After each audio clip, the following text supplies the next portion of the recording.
here is Theodore Roosevelt.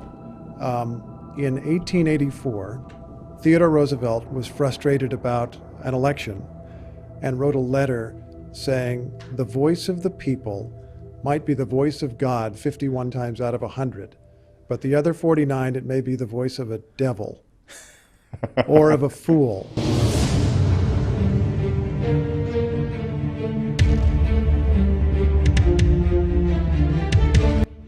Q-Post 3972 came to us on the 16th of April 2020 at 12:41 p.m. We got a link to a transcript and video of NPR's exit with Obama, an exit interview. Think then, think now. Start at the 1540 mark. In the brackets, knowingly. Basically the digital proof right in front of us of Obama knowingly knowing what was going on the whole time, way back then. Let's listen in.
Hello.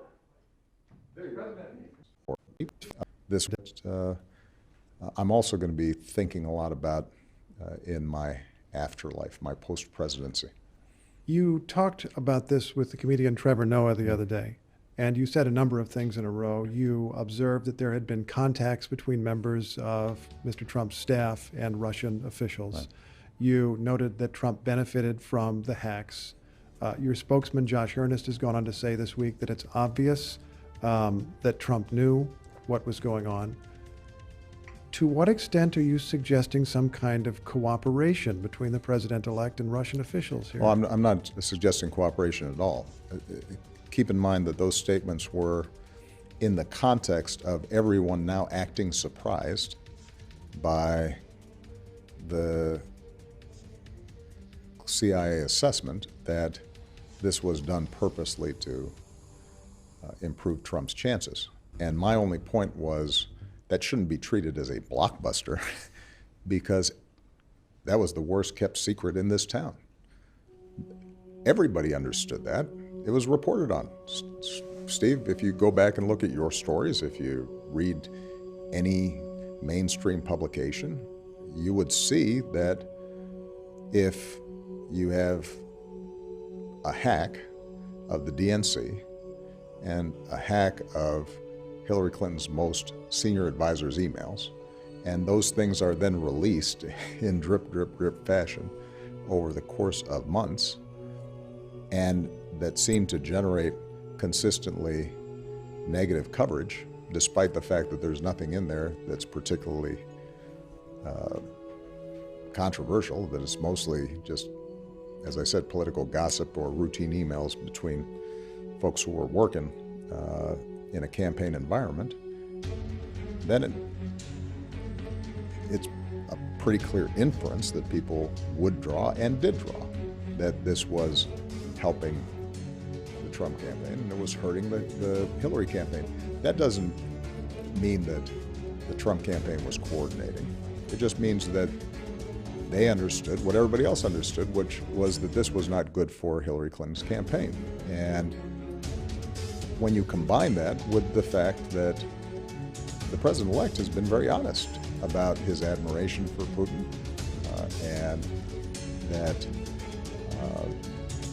he hopes to forge a more cooperative relationship with him and focus on the threat of Islamic terrorism, then my only point was we shouldn't now suddenly act as if this is a huge revelation. My only point was we shouldn't now suddenly act as if this is a huge revelation.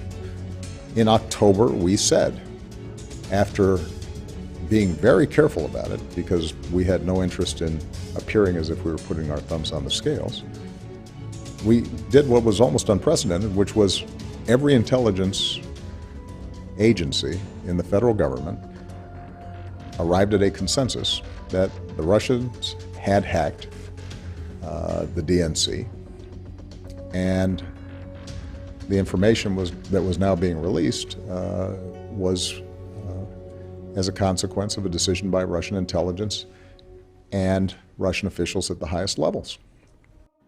It's not true. Knowingly is a crime. Q-Post 3973 came to us on the 16th of April 2020 at 1:54 p.m. We got a twitter.com link here to a video from Deep State Expose. As I've said before, this aspect of our strategy was moving too slowly, but the fall of Ramadi has galvanized the Iraqi government. So with the additional steps I ordered last month, we're speeding up training of ISIL forces, including volunteers from Sunni tribes in Anbar province. Who trained and supplied ISIS? What if HRC won? HRC in the brackets, in the kill box.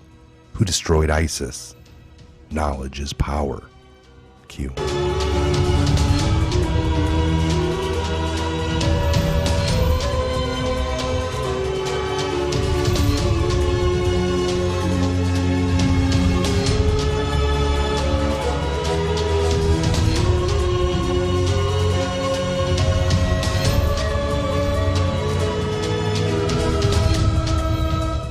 Again, I'm Michael. This is the Patriot Hour. God bless, Godspeed to each and every one of you. And where we go one, we go all. Make sure you are subscribed, like, and share this video across all social media platforms. We are heavily shadow banned.